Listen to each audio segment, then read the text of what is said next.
Hello, weary travelers, and welcome back to the Temple of Kung Fu. As always, I am your host, the Shaolin Kid, and tonight's tale is...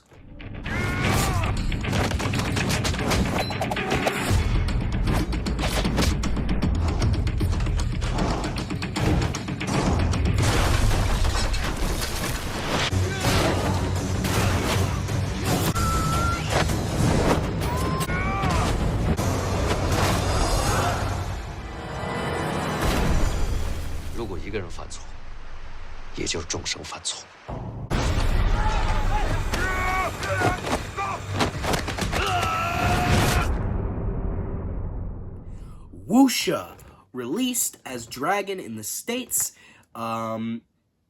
released in 2011. It was directed by Peter Chan, starring Donnie, who also did the action choreography. Takeshi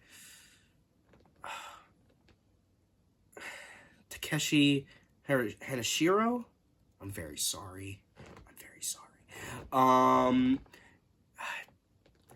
Tang Wei, I believe, and also featuring Jimmy Wang Yu as the master, the villain of the movie. And man, he had that presence. He was really good in this movie.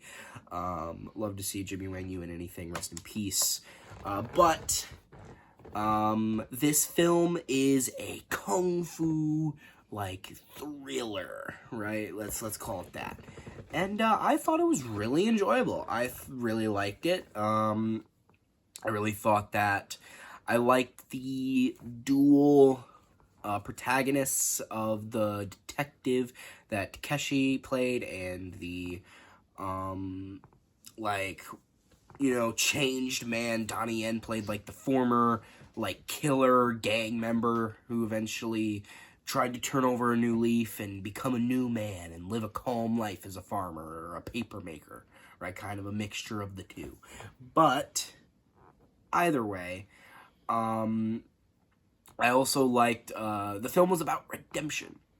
Unlike pretty much almost every other at least, Temple of Kung Fu that we've done, this film is in fact not a revenge story. It is very much a story of redemption, which I can appreciate, breaking the mold a little bit. I mean, obviously, you gotta love a good old revenge story, right? But going outside of that a little bit is not a problem. I think that is very, very, I'm very open to it. I'm very open to other ideas, and I really like how it's handled. I really like how Donnie Yen is really he's a changed man. I like how the detective, Takeshi, he very much is very against it, right? He's very cold, I guess is a good way to describe it. He does not really believe in redemption. He's a bit of a slave to the law, right? He's like, you gotta follow the law.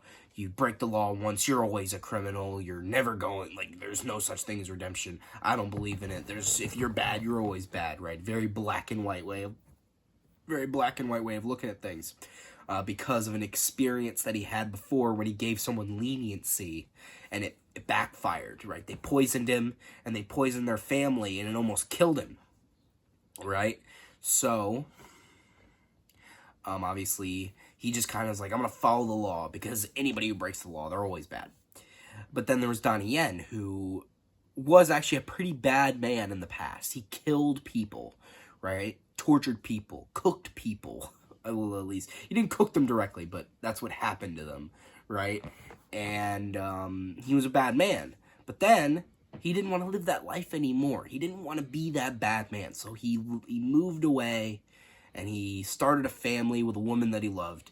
But then the detective, he brought it all crashing down when he went back to town after investigating a killing that had happened, or a self-defense case of two notorious criminals being taken down by this seemingly,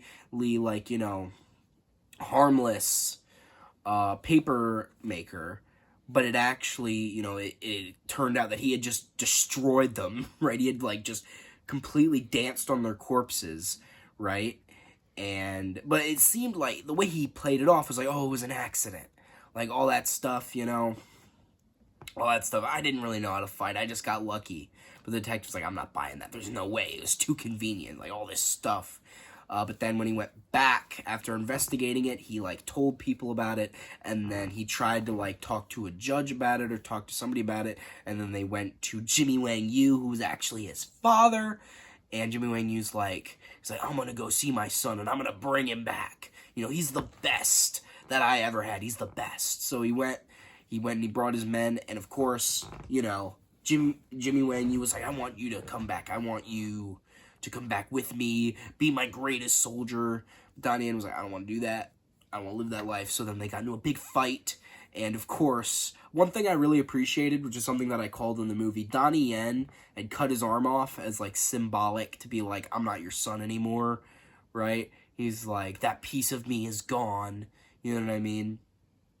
But he did that, and he was a one-armed swordsman in a fight with Jimmy Wang Yu, the one-armed swordsman, which I picked up on. I'm like, oh, that's cool. And then in the special features, they're like, yeah, that was intentional. We wanted to do that because Jimmy Wang Yu was in the movie. They also apparently very early on, this film was actually a one-armed swordsman remake, which I think is kind of cool.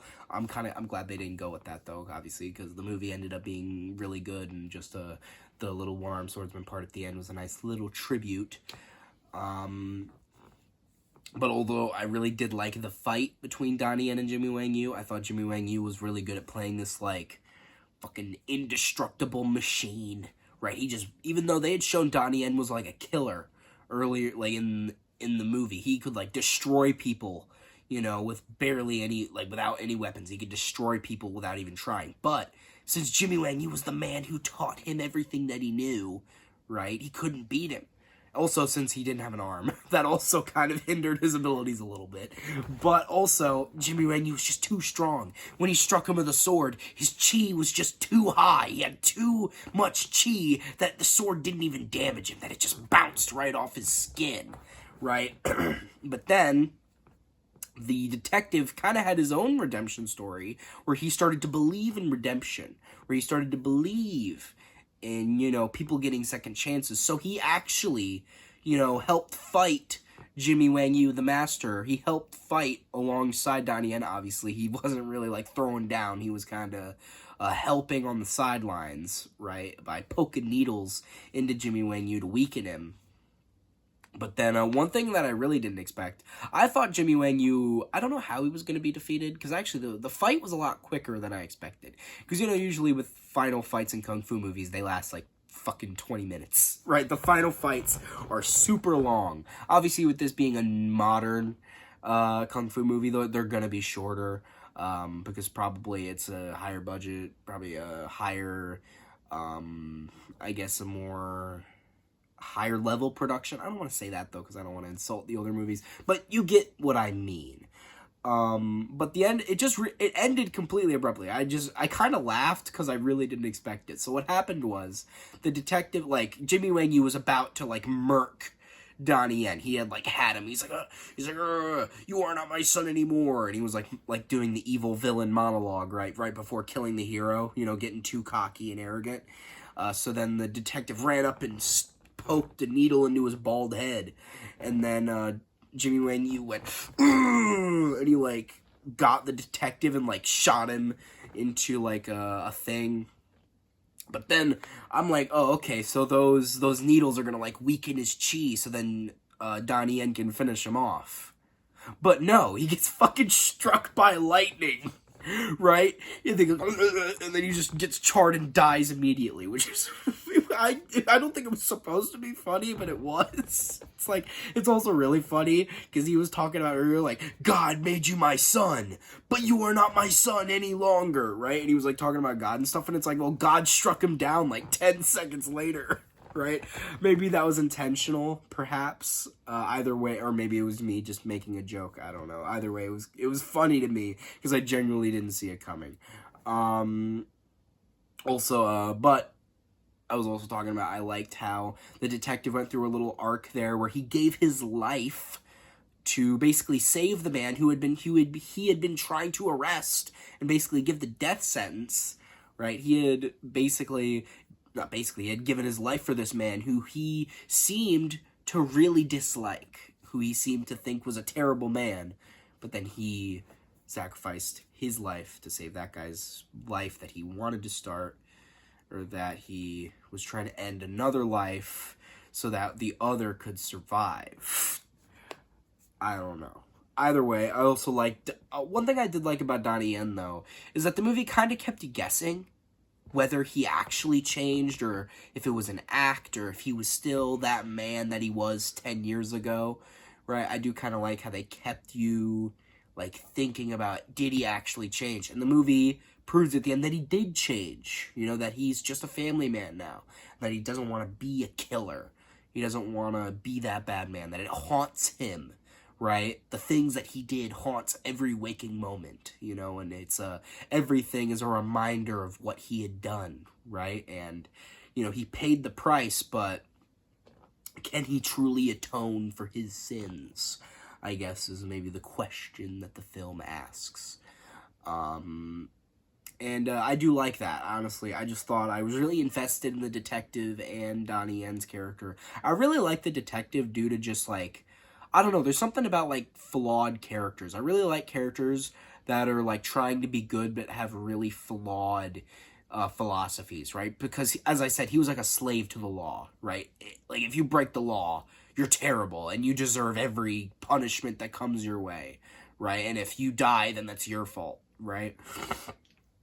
Because early, like in the movie, he had come back to his town to ask for help from his ex-wife, and they had some bad blood because her father was like a bit of a snake oil salesman, right? But his snake oil had never really like killed anyone, right? It was just fake medicine. But he arrested him, or like was going to convict him, but then he killed himself. But he seemed kind of cold about it. He's like, well, he was just being charged for fake medicine. I mean, he didn't need to kill himself, right? I mean, it's not my fault, right? Even though he was the one who got him on that, right? If he hadn't done that, he wouldn't have killed himself. So it's his fault. And also, similarly, none of the shit in the movie would have happened if he had just let it go. Like the investigator that he had hired to help him, who had said, he's just let it go. It's not that big of a deal. No, I think there was a... It wasn't it was a different guy. Either way, there was a guy in the movie basically telling him it's not that big of a deal. Like, doesn't really have anything to do with you. Just let it go. You know, he's not hurting anybody.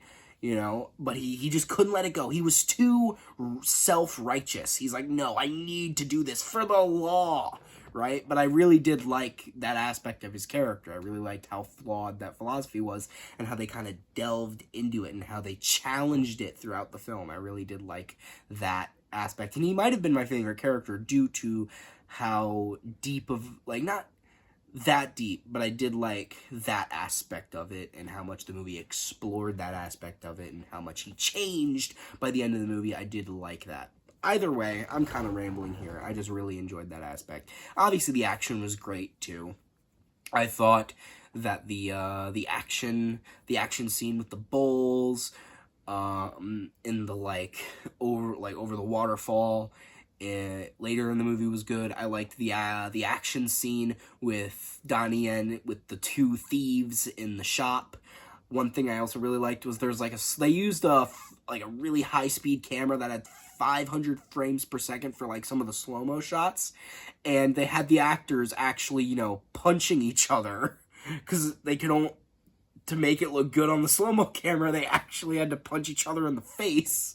So, like, by the time the scene was over, the actor had, like, a really swollen, like, mouth. He couldn't close it. Like, he couldn't close his mouth. It was so swollen. And he said this happens to martial arts actors all the time. It's like, it's not that big of a deal. But then also, it looked like they had done the same for Donnie Yen, too, because they also did, like, Jimmy Wang Yu, like, in the final fight, he had, like, punched Donnie Yen, and they did the slow-mo thing, too. So they must have actually punched Donnie Yen in the face for that shot, I assume, as well. Which, I mean, is dedication. To get punched in the face full force for a shot, that's dedication. Right, I respect it. Either way, I just wanted to mention that little tidbit. Another thing that I liked about this film was, you know, the extras and the set itself of the village. Now, I had assumed when I first watched this movie that this film was, like, you know, shot on a set. You know, like a lot of other kung fu movies that, like, took place in villages or whatever. They were sets made for movies. But this wasn't. This was a real Chinese village, and all the extras that were like the villagers were real life villagers that lived in that village, right?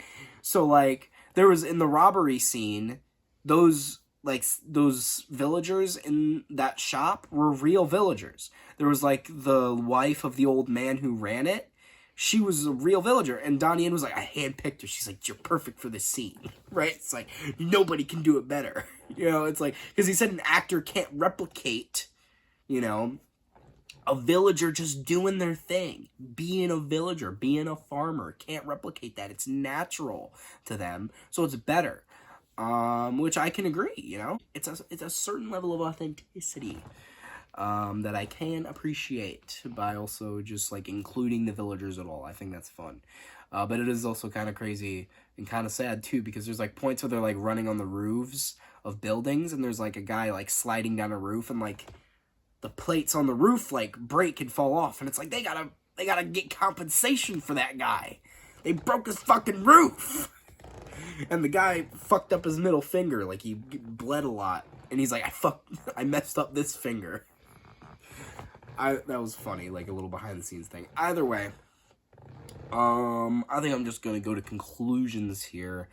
And I think I would recommend this film if you're a fan of kung fu films, if you're a fan of Jimmy Wang Yu, fan of Donnie Yen, hell, if you're a fan of Peter Chan.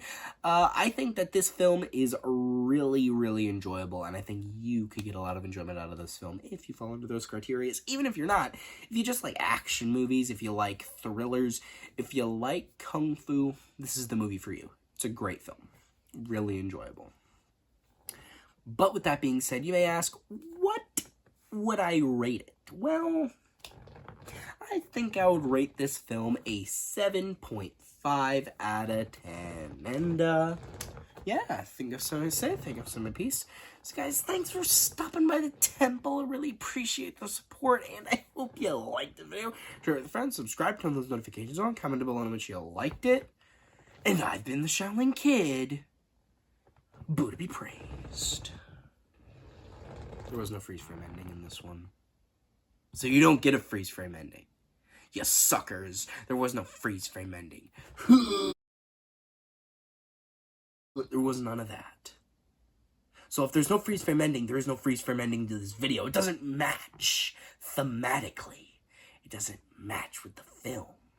And I'm like, hey, Donnie Yen has a pretty weird haircut, but at least he doesn't have like the weird old Chinese haircuts where their hairline like goes all the way back to here, and they're like basically 75% bald, and it looks ugly as shit.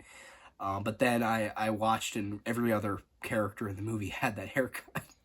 I'm like, God damn it! It's like they all have the ugly haircut. No disrespect to Chinese culture. I'm just not a fan of the haircut. I'm sure that there are fans of that haircut over there, and that they can be fans of it. I'm not. But don't let me rain on your parade, okay? Enjoy the haircut. Enjoy the baldness. Bald is beautiful.